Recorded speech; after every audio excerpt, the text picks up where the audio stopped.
ओम गण गणपते नमः। जय श्री कृष्णा। राधे राधे। मेरे चैनल पर आप सभी का हार्दिक स्वागत है। आशा करती हूँ मेरे द्वारा किए गए पाठ आपको पसंद आ रहे होंगे। मेरे चैनल को लाइक, सब्सक्राइब और शेयर कीजिएगा। आज हम कार्तिक महात्म के 14वें अध्याय का पाठ करेंगे। तो पाठ आरंभ करते हैं। नारद जी बोले, हे राजन, तब उसको इस प्रकार धर्म पूर्वक राज्य करते देखकर देवता शुद्ध हो गए। उन्होंने देवाधिदेव भगवान शंकर का मन में स्मरण किया। कितने ही प्रकार से भगवान शंकर की स्तुति की। तब भक्तों की कामना पूर्ण करने वाले भगवान शंकर ने नारद जी को बुलाकर देव कार्य करने की इच्छा से उनको देवपुरी भेजा। शंकर भक्त नारद भगवान शंकर की आज्ञा से देवपुरी को गए। इंद्र आदि सभी देवता व्याकुल होकर शीघ्रता से उठकर श्री नारद जी की स्तुति करने लगे। उत्कंठा भरी दृष्टि से सबने नारद जी की ओर देखा। अपनी सब दुखों को कहकर उन्हें नाश करने की उनसे प्रार्थना की। नारद जी ने कहा कि मैं सब कुछ जानता हूँ। इसके लिए अब मैं दैत्यराज जलंधर के पास जा रहा हूँ। ऐसा कहकर और देवताओं को आश्वासित करके श्री नारद जी जलंधर की सभा में आए। जलंधर ने श्री नारद जी के चरणों की पूजा करके हंसते हुए कहा कि हे ब्राह्मण, कहिए आप कहाँ से आ रहे हैं और कहाँ कहाँ पर आपने क्या क्या देखा है, यहाँ कैसे आए हैं। मेरे योग्य जो सेवा हो उसके लिए भी आप आज्ञा दीजिए। जलंधर के इस प्रकार के वचन सुनकर श्री नारद जी बहुत प्रसन्न हुए और बोले कि हे दानवराज, महाबुद्धिमान जलंधर, तुम धन्य हो, क्योंकि इस समय सब रत्नों के भोक्ता एक तुम ही हो। हे दैत्य श्रेष्ठ, अब आप मेरे आगमन का कारण सुनिए कि जिसके लिए मैं यहाँ आया हूँ। हे दैत्यराज, मैं स्वेच्छा से कैलाश पर्वत पर गया था, जहाँ 10,000 योजनों में कल्प वृक्ष वन है।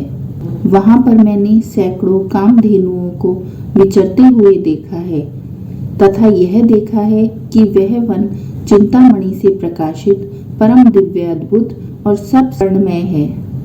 मैंने वहां पार्वती के साथ स्थित शंकर को भी देखा है, जो सर्वांग सुंदर, गौरवर्ण, त्रिनेत्र और मस्तक पर चंद्रमा को धारण किए हुए हैं। यह देखकर मुझे बड़ा आश्चर्य हुआ कि इनके समान समृद्धिशाली त्रिलोकी में कोई है या नहीं है। हे दैत्येंद्र, उसी समय मुझे तुम्हारी समृद्धि का स्मरण हो आया और उसे देखने की इच्छा से मैं तुम्हारे पास आया हूँ। यह सुनकर जलंधर को बड़ा हर्ष हुआ। उसने श्री नारद जी को अपनी सब समृद्धि दिखला दी। उसे देखकर देवताओं का कार्य करने के इच्छुक शिव प्रेरित श्री नारद जी ने जलंधर की बड़ी प्रशंसा की और कहा कि निश्चय ही तुम त्रिलोकपति होने के योग्य थे। तुम्हारे लिए ऐसा होना कोई विचित्र बात नहीं है। मैं देखता हूँ कि और तो तुम्हारे पास सब कुछ है और किसी बात की कोई कमी नहीं है। ऐरावत तुम्हारे पास है, उच्च श्रवा घोड़ा तुम्हारे पास है, कल्प वृक्ष और कुबेर की निधि तुम्हारे घर है, मणियों और रत्नों के ढेर भी तुम्हारे यहाँ लगे हुए हैं। ब्रह्मा जी का हंस युक्त विमान भी तुम्हारे पास है और उद्लोक, पाताल लोक और भूलोक, पाताल और पृथ्वी पर जितने भी रत्न आदि हैं वे सब तुम्हारे पास हैं। मैं तुम्हारे इस प्रकार के सब रत्न आदि ऐश्वर्यों को देखकर बड़ा प्रसन्न हूँ, परंतु तुम्हारे पास कोई स्त्री रत्न नहीं है। उसके बिना तुम्हारा यह सब वैभव फीका है। तुम कोई स्त्री रत्न ग्रहण करो। नारद जी के इस प्रकार के वचन सुनकर दैत्यराज काम से व्याकुल हो गया।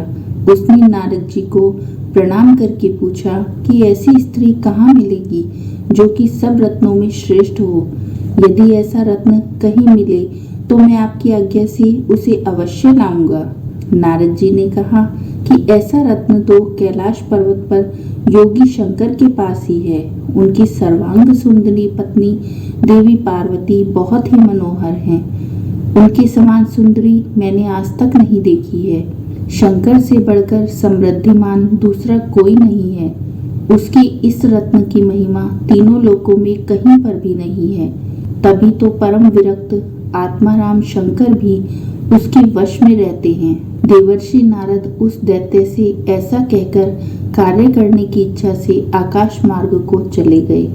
इस प्रकार यह 14वां अध्याय अब समाप्त होता है। बोलो राधे राधे। जय श्री कृष्णा।